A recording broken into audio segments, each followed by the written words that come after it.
ഇനി ഇതിൻ്റെ രണ്ടാമത്തെ ആംഗിളാണ്. അതായത് ആദ്യത്തെ ആംഗിൾ നമ്മൾ സംസാരിച്ചത് അൺഅവൈലബിലിറ്റി ഇല്ലാത്തത് എനിക്ക് പ്രശ്നമാണ്. അത് വേണമെങ്കിൽ നമുക്ക് സ്ത്രീകളായിട്ട് എടുക്കാം. അതായത് സ്ത്രീകൾക്ക് എപ്പോഴും പറയുന്ന ഒരു പരാതിയാണ്, അയ്യോ എൻ്റെ ഹസ്ബൻഡ് ഇമോഷണലി എനിക്ക് അവൈലബിൾ അല്ല എന്ന് പറയുന്ന ഒരു കാര്യം. അപ്പോൾ ശരിക്കും രണ്ടാമത്തെ ആംഗിൾ എന്ന് പറഞ്ഞു കഴിഞ്ഞാൽ എന്തുകൊണ്ട് അൺഅവൈലബിൾ ആവുന്നു എന്നുള്ളൊരു സാധനം. ഇത് രണ്ടും നമ്മൾ ഹീലായില്ലെങ്കിൽ നമുക്ക് ഉണ്ടാവുന്ന കാര്യങ്ങളാണ്.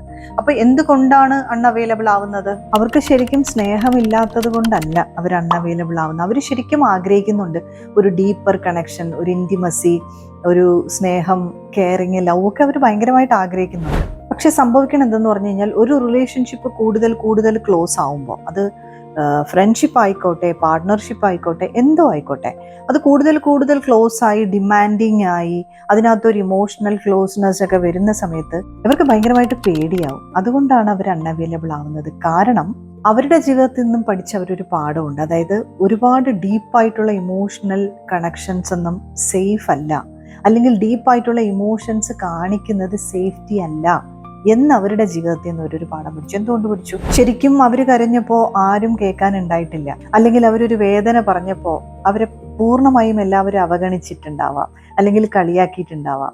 അപ്പോൾ ഇതിൽ നിന്നെല്ലാം അവർ പഠിച്ചൊരു കാര്യമുണ്ട്, ഞാൻ ഒരുപാട് ഡീപ്പ് ഇമോഷൻസിലേക്ക് പോവാതിരുന്നാൽ ഞാൻ ഒരുപാട് അനുഭവിക്കില്ല, ഐ വിൽ ബി സേഫ് എന്നുള്ള ഒരു പാറ്റേൺ അവരുടെ തലയിൽ ഉണ്ടായിട്ടുണ്ടാവും.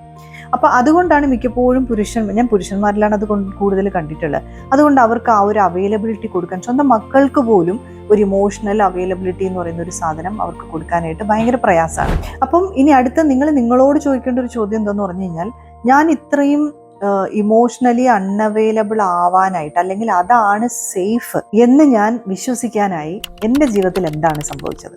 അങ്ങനെ ഒരു ചോദ്യം ചിലപ്പോൾ ഒരുപക്ഷെ നിങ്ങളോട് ചോദിക്കുകയാണെങ്കിൽ, അതാണ് ഞാൻ പറഞ്ഞത്, ഈ ഇന്നർ വർക്കുകൾ, ഈ പറയുന്ന അത്രയും നിങ്ങളോട് ചോദിക്കേണ്ട ഒരു ജേർണലിംഗ് പോലെ, നമ്മുടെ ഹീലിംഗ് ട്രീയുടെ വർക്ക്ഷോപ്സിൽ നമ്മുടെ അത്രയും ഇന്റേർണലി നമ്മൾ ചോദിക്കുന്ന ഓരോ ചോദ്യങ്ങളിലെയും ജേർണൽസ് നമുക്കുണ്ട്. ഓക്കെ, അപ്പൊ ഇതെല്ലാം നമ്മളോട് ചോദിക്കേണ്ട വളരെ ജെന്യുവിൻ ആയിട്ടുള്ള ഡീപ്പർ ക്വസ്റ്റ്യൻസ് ആണ്.